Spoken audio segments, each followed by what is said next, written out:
ప్రియమైన సహోదరి సహోదరులారా, మన ప్రభువును మన రక్షకుడైన క్రీస్తు నామములో శుభాభివందనములు తెలియజేస్తున్నాను.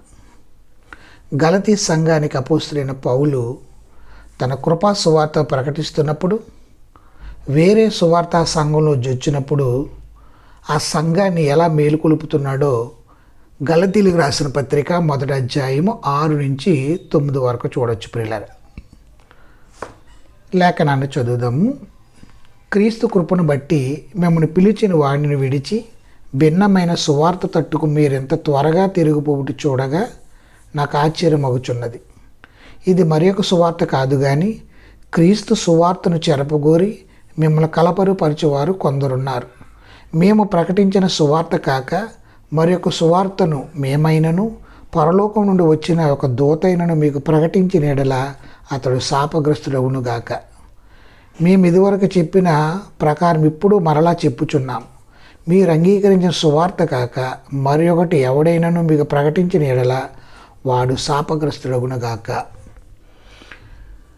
గలతీలు ప్రవర్తన పౌలును ఆశ్చర్యపరిచింది. ప్రియులారా, గలతీలు కృపా సువార్తను ఇటీవలే పొందారు, కానీ ఇప్పుడు అంత త్వరగా వారు దాని నుండి తొలగిపోవడం మొదలుపెట్టారు. ప్రియులారా, క్రైస్తవులైన యూదులు కొంతమంది యెరూషలేము నుండి వచ్చి కొత్తగా విశ్వాసులైన గలతీలకు భిన్నమైన సువార్తను అనుసరించమని బలవంతం పెడుతున్నారు. అది కృపచేత కాక క్రియచేతనైన రక్షణ సువార్త. దాని వలన గలతీలు కలవరానికి గురయ్యారు. అయితే వారి సువార్త కానే కాదు ప్రియులారా అంటున్నాడు పౌలు. ఒకే ఒక సువార్త ఉంది, అది కృపచేతనైన రక్షణ సువార్త. మరి ఇంత విచారకరమైన భయంకరమైన సంగతులు గలతీలు ఎందుకు చేస్తున్నారు? వారు ఉచితమైన అపారమైన దేవుని కృపను పౌలు బోధ ద్వారా పొందారు. ఇప్పుడు వారిని పిలిచిన దేవుణ్ణి మరియు పౌలును ఇద్దరినీ వదిలేస్తున్నారు. వారు దేవుని కృపను తృణీకరించి పారవేస్తున్నారు. ప్రియులారా, క్రీస్తు సువార్తను చెరపగోరు అబద్ధ బోధకులను నిరోధించడానికి పౌలు గలతీలకు లేఖ రాస్తున్నాడు.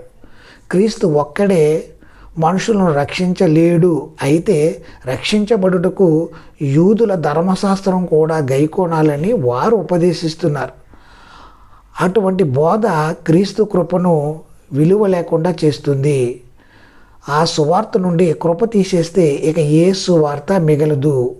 తన ఆత్మ సంబంధమైన పిల్లలు సత్య సువార్త నుండి తొలగిపోవడాన్ని పౌలు చూడడానికి ఇష్టపడడం లేదు. ప్రియులారా, మనం ఈ పత్రిక చదివేటప్పుడు ఒక విషయాన్ని మనసులో ఉంచుకోవాలి. పౌలు ఇక్కడ క్రైస్తవులైన కొంతమంది యూదుల గురించి తెలియజేస్తున్నాడు. వీరు గలతీలకు తప్పుడు బోధ చేస్తున్నారు. రక్షించబడడానికి యూదుల ధర్మశాస్త్రమును అనుసరించవలసిన అవసరం ఉందని ఉపదేశిస్తున్నారు. ఆనాటికి కూడా అబద్ధ బోధకులు ఎడతెగకుండా క్రైస్తవ సంఘాలను ఈనాడు కూడా బెదిరిస్తుంది. ప్రియులారా, మనం ఏ దేశం నుండి వచ్చినా రక్షించబడడానికి కొంత ధర్మశాస్త్రం అనుసరించడం అవసరమని, లేక మతాచారాలను పాటించి ఆచార సంబంధమైన వైనవి చేయాలని ఉపదేశించేవారు ఎప్పుడూ ఉంటారు. ఇది పూర్తిగా ప్రమాదకరమైన తప్పుడు బోధ. దేవుని కృపచేతనే మనుషులు రక్షించబడుతున్నారన్న సత్యం క్రీస్తు సువార్తిక సారాంశం. ప్రియులారా, కాబట్టి మనముకు ఈరోజు భిన్నమైన సువార్తల తట్టుకు తిరిగిపోకూడదని ఆనాడు గలతీ సంఘానికి చెప్పిన పౌలు గారు ఈరోజు పరిశుద్ధాత్మ ద్వారా మనకి కూడా తెలియజేస్తున్నాడు. కనుక మనము క్రీస్తు కృపా సువార్తను కాక మరో సువార్తను మనం అంగీకరించకూడదు. దేవుడు మిమ్ములను మీ కుటుంబాలను సర్వరక్షణలోకి నడిపించునుగాక. ఆమేన్.